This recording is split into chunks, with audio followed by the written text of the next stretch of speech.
see what this pig yielded, even though it was so teeny tiny. Getting ready to go out. So this was a pig that was sent to butcher, and if you saw my shorts from before, it was that one. It's an Idaho Pasture Pig. He's no fun. I'll find it. Come on.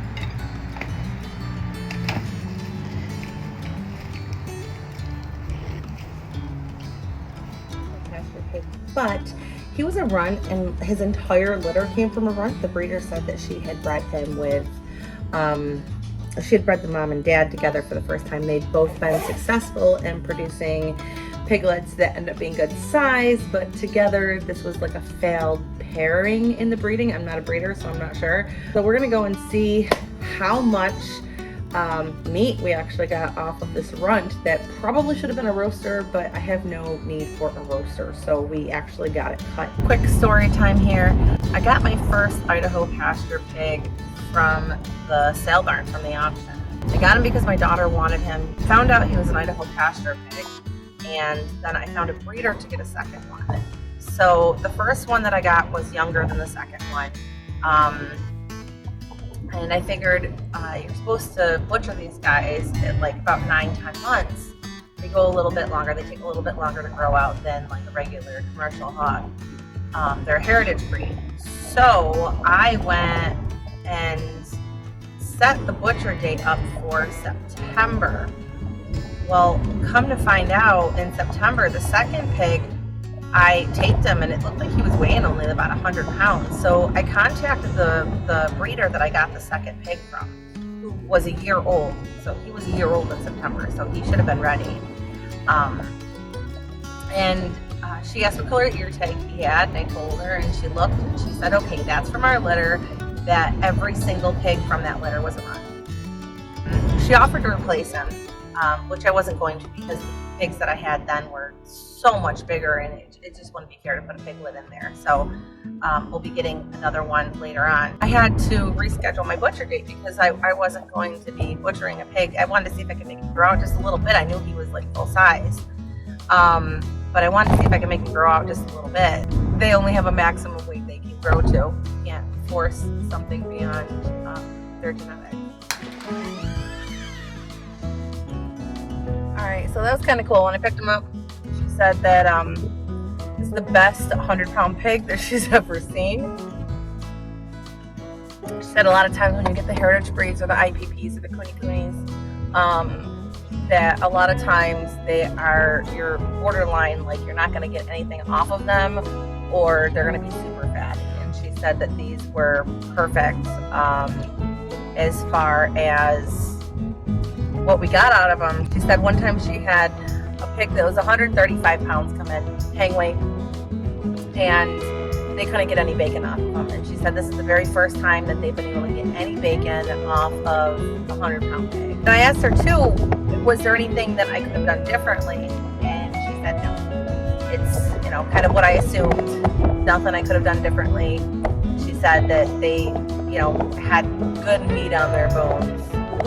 So I guess even though my first experience was not how I would have preferred it to be, I did an okay job because I made the most out of what genetics gave him, and I got some bacon. So we're going to take this home and we're going to see what I got out of my 102-pound pig.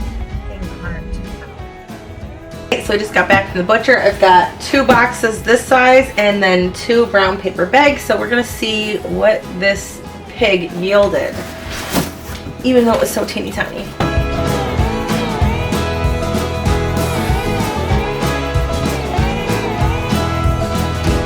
Okay guys, so this is what a 100-pound pig looks like. We'll start with our bacon.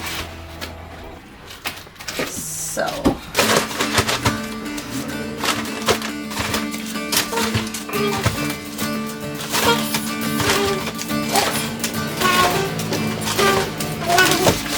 got 11 pounds of bacon. These are my pork chops.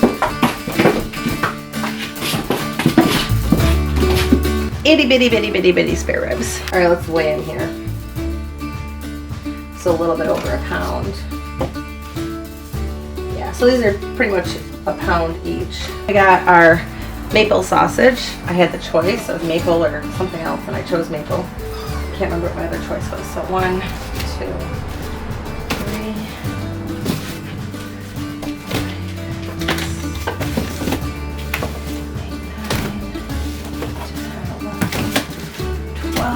12 pounds of sausage.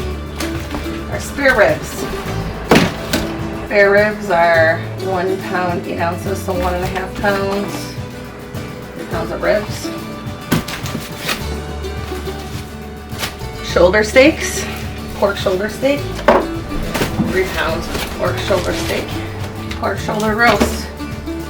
So that one's 3 pounds. That's 3.8. So we got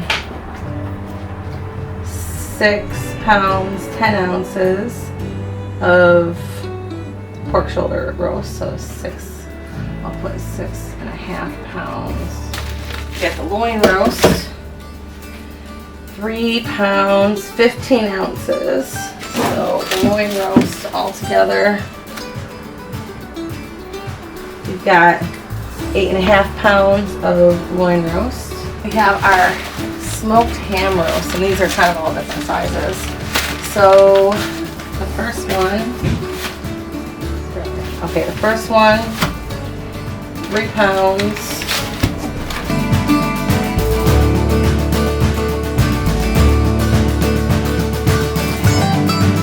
13 pounds of smoked ham roast. And our pork chops. Come on. 1.5 pounds. That's a shoulder steak. 6 pounds of shoulder steak, roughly. Now pork chops. 1 pound 6 ounces. So I've got 7 pounds 9 ounces. So we'll go with 7.5 pounds.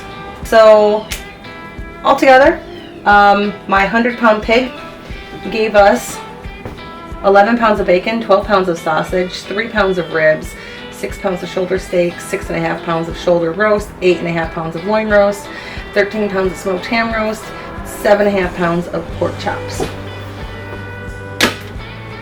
I'm really excited because I didn't think I was getting bacon. I got 11 pounds of bacon at least. I am impressed because I wasn't supposed to get any bacon out of this, and she told me this is the first time that she's ever seen somebody come in with a 100-pound pig and bring bacon home. And make sure you subscribe to this channel so you don't miss our future videos. Now I gotta go get me some more pigs.